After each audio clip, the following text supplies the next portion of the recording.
Hey there, welcome to the Compared to Who show. I'm Heather Creekmore, and I am so glad that you are watching or listening today. Today, I have a super special guest that I already told you about, and I cannot wait for our conversation. So, Ginny Owens, welcome to the Compared to Who show. Oh, thanks, Heather. It's so great to be here. So, you know what happened this morning that was so ironic? I was Uh-oh. scrolling through my Bible reading plan. I Oh, read on the Bible app every day, and I yes. realized the one right below the one I'm currently doing is one that you have written. So that was really Yay! cool. I'm Oh, like, Ginny fun. Owens, wait. Oh, So man, cool. I am a perpetual Bible plan starter and not necessarily a finisher. I like to I bounce love it. around. So Yes, I, mine's only 4 days, I think, so you could totally do that one. yeah. I do the Bible in a year. That's Yes, that's what my I do regular too. one. Yes, But I like to have some additional content every once in a while. So it was absolutely. super fun to Absolutely. see yours there. But So I'm cool. just really excited. You have a new book coming out, and I'm excited for our conversation. But Yes. before we get started, I was just hoping maybe you'd share your story. I know some people listening today know you from your music, but many might not even know that you're blind.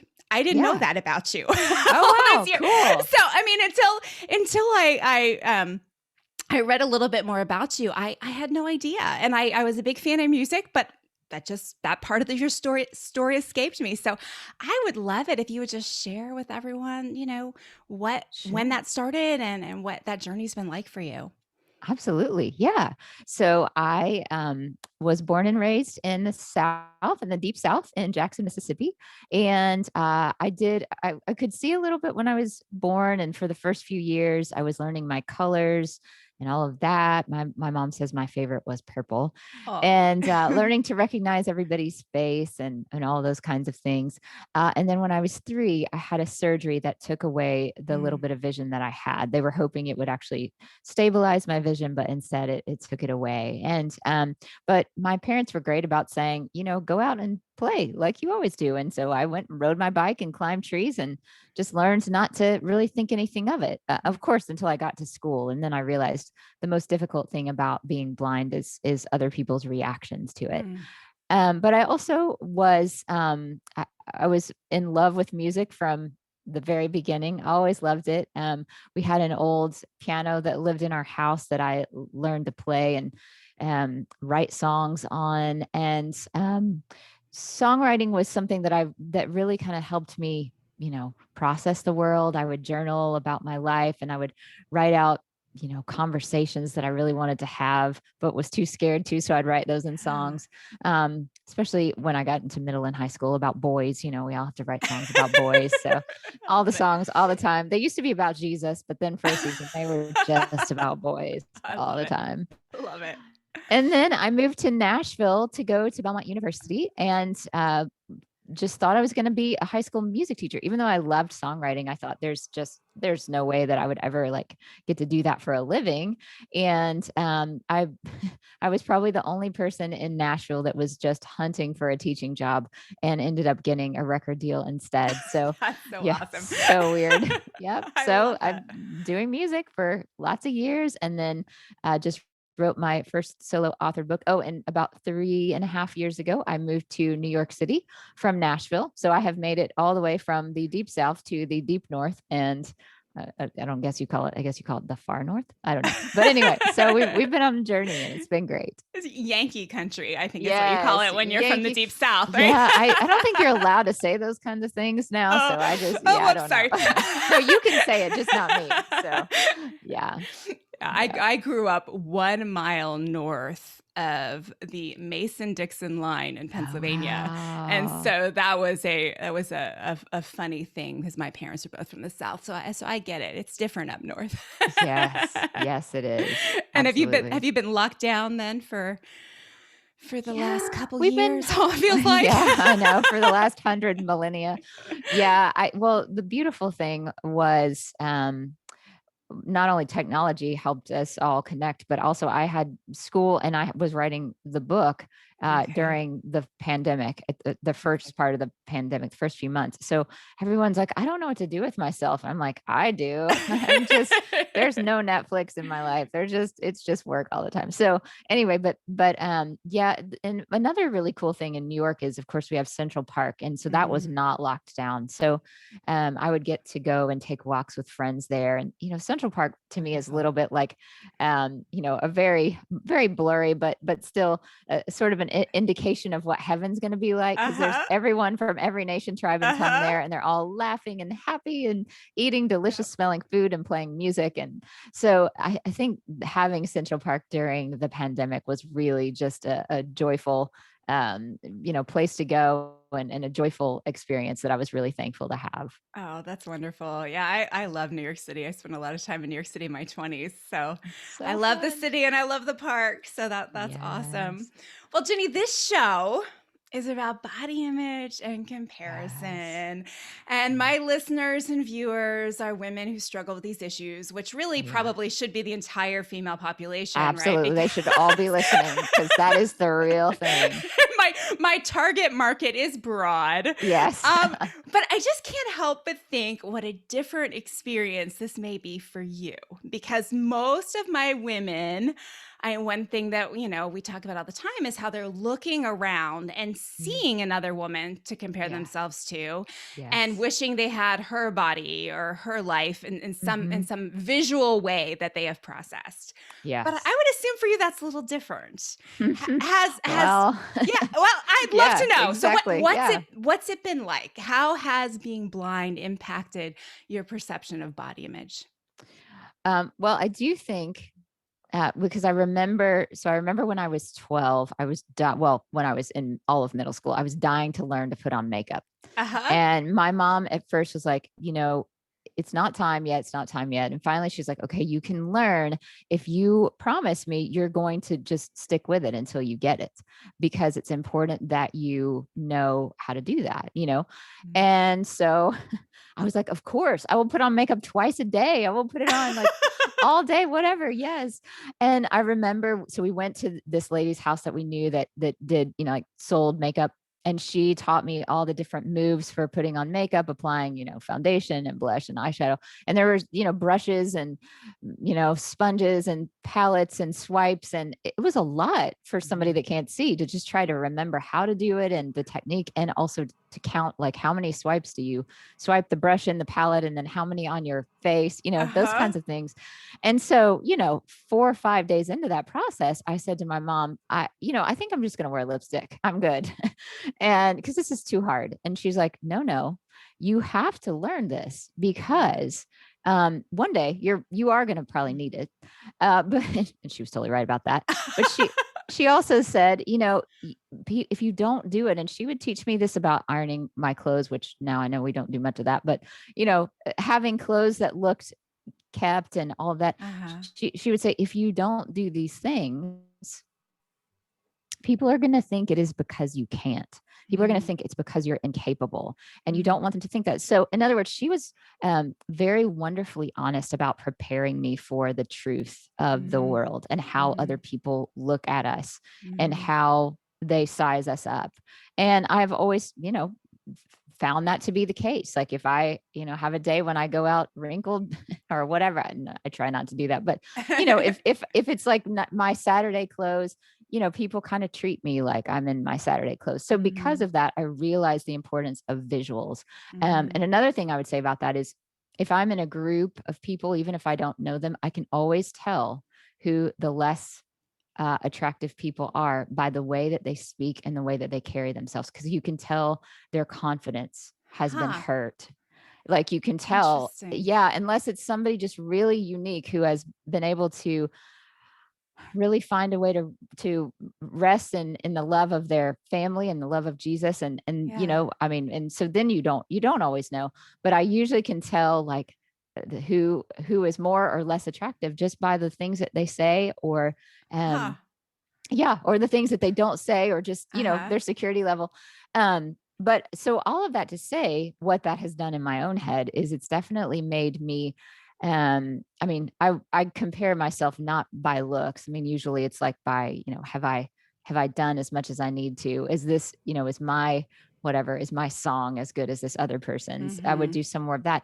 But I also think um I I compete against myself a lot. So I Mm. think, oh man, I've got to make sure to look as put together as I can, because otherwise people will just think I am, a useless member of society, or they Yeah. will think I can't do any Yeah. better. So I think for me, most of the comparison, I mean, even though I would do it in other areas, most of the comparison body image wise is comparing myself to myself, and just is sort Mhm. of that need of, okay, I've got to really work on this. I've got to work on losing a few pounds, or I've got, so those Yeah. things definitely, because you kind of learn that society loves you or accepts you.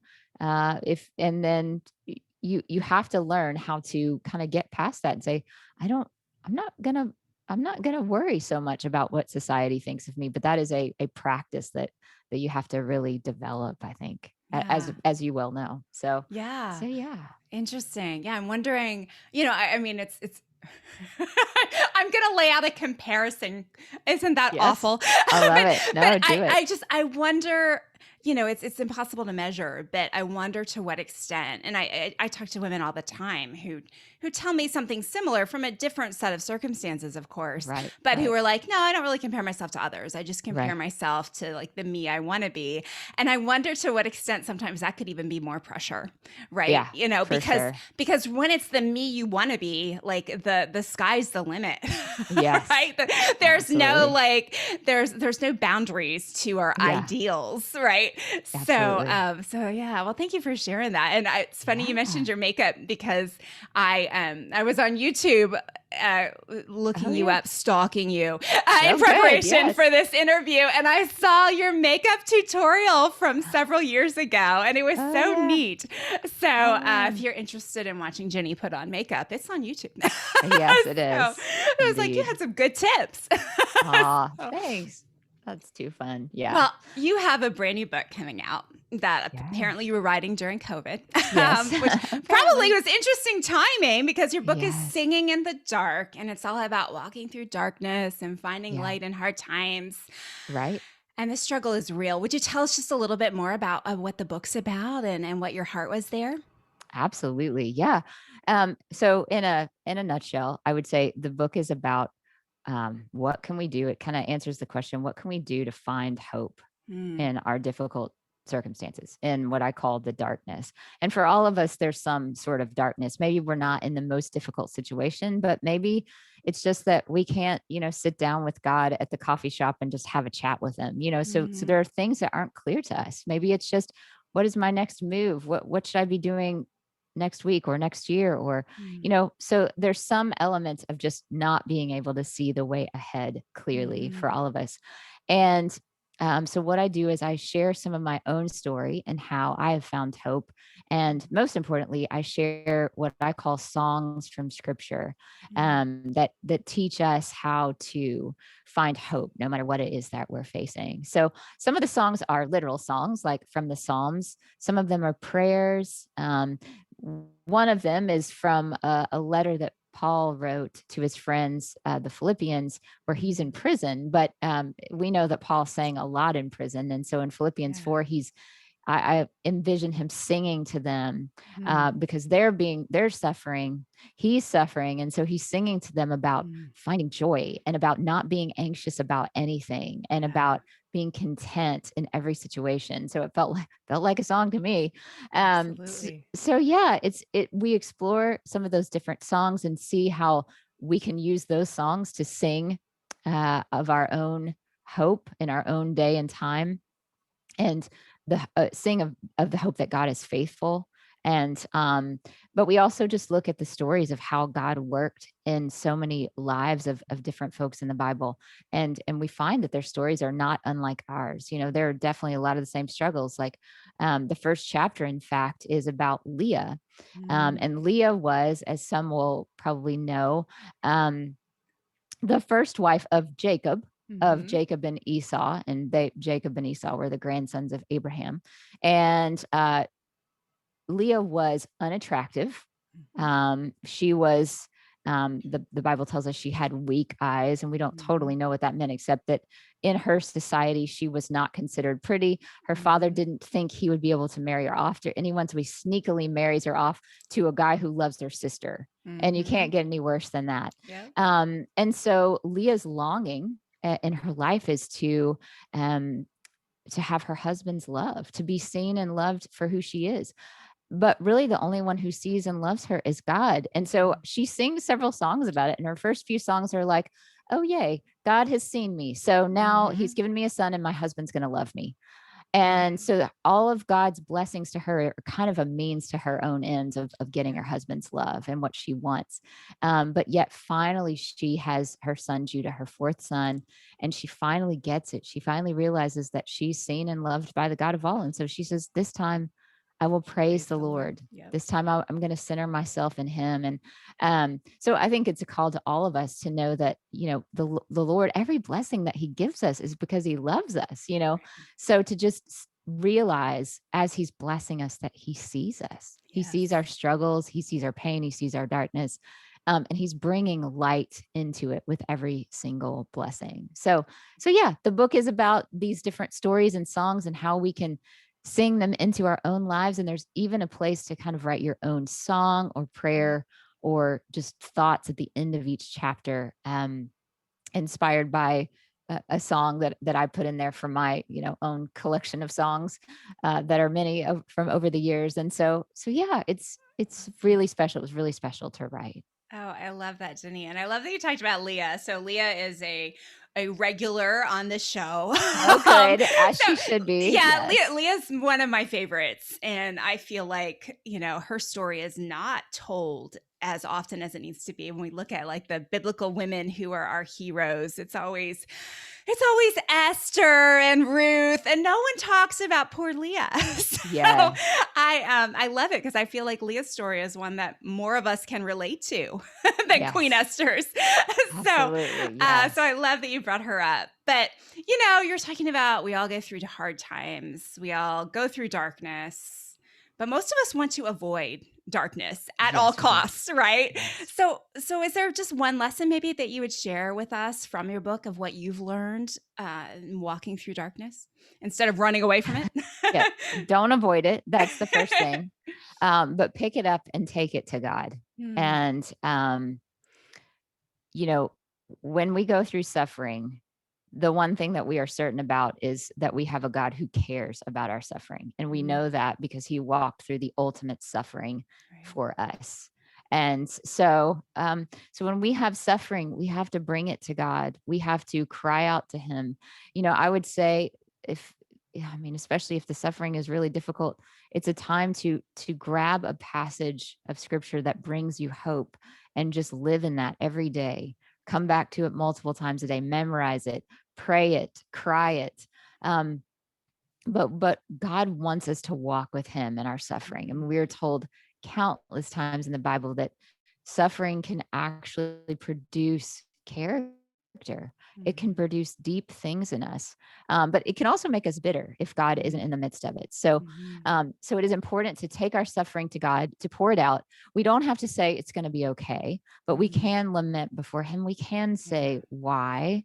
We can say I am overwhelmed by this. But I always like to say, lament is sorrow with hope at the Mhm, center, mhm. because we do not go alone. And so, yes, we take our suffering to him. We lay it out there, knowing that he can do something about it, that he can change our lives. Yeah, I love that. And in my most recent book, The Burden of Better, I talk about suffering, but I make the distinction between lament and complaining.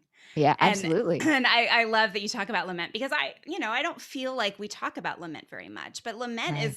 is a very biblical way to express ourselves to God. Like, Right. help me, why? This is hard. But that's so Yes. different than complaining, which is God, this isn't fair that you've done this Right. to me. And, Yeah. that just really doubts his sovereignty. So I love that you make that Mm, distinction.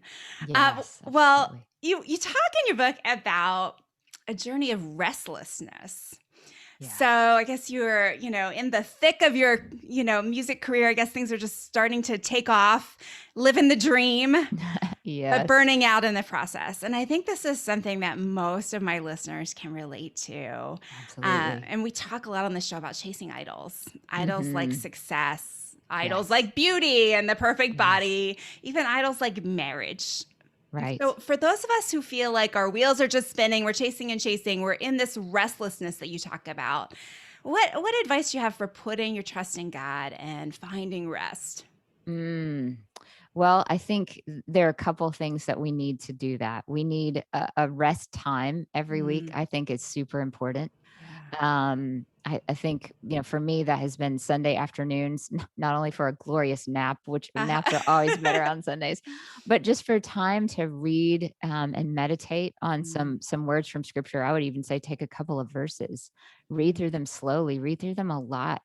mm, And ask Jesus to be there with you and to give you rest as you read his mm, truth. So I think to me that is always, rest.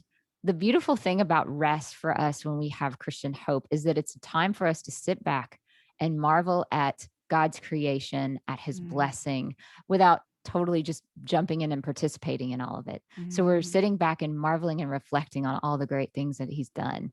And when we do that, when we rest that way, it rejuvenates us. mm, So I think a rest period, once a week, but then also, a rest moment.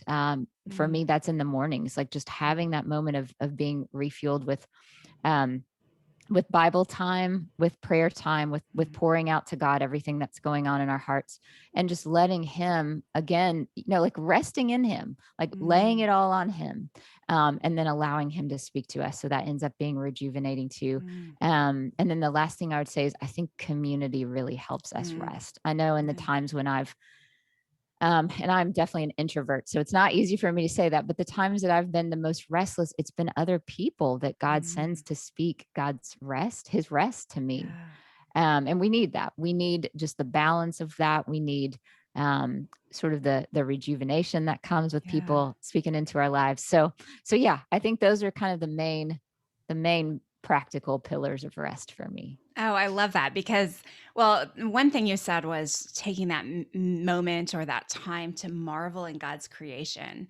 And I Yes. feel like when I talk to women about rest, taking a Sabbath day each week, Yes. it's hard for us to figure out how to rest, right? I Yes. mean, it's like, Yeah. okay, does that mean she wants me to lay on the couch and watch TV? Is that like qualifying as rest? But I love how you made that distinction of marveling in God's creation, Right. right? Because just vegging out in front of the television may feel like rest at some level because maybe you're not doing anything productive, but Right. that's not really a rejuvenating, No. soul feeding kind of rest. In Exactly, fact, exactly. it's a kind of, I guess, rest isn't the right word. It's a kind of break that makes you more tired afterwards a lot Yes, of times, right? absolutely, totally, So totally. I love that you made that distinction. And then the community, that is so important. And that's something Mhm. we talk about a lot here because I think every issue we struggle with is somehow helped when we are in community, right? 100%. Yes. Oh, it always is. Having people Absolutely. around you. And it's funny you mentioned being an introvert.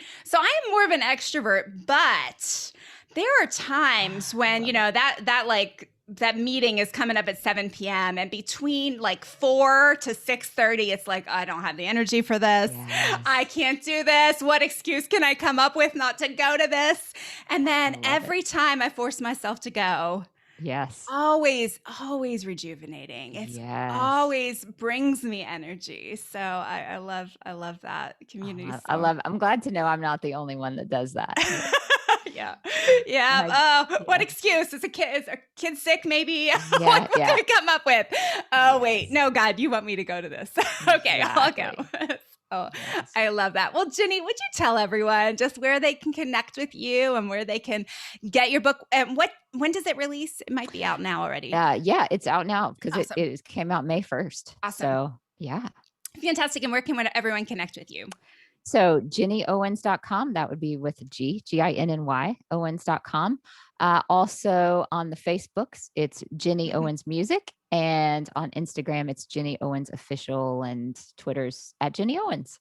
Awesome. And all that'll be in the show notes too. But if you are Yes. driving or doing laundry and wanted to catch that, I Yes. wanted to put that out there for you.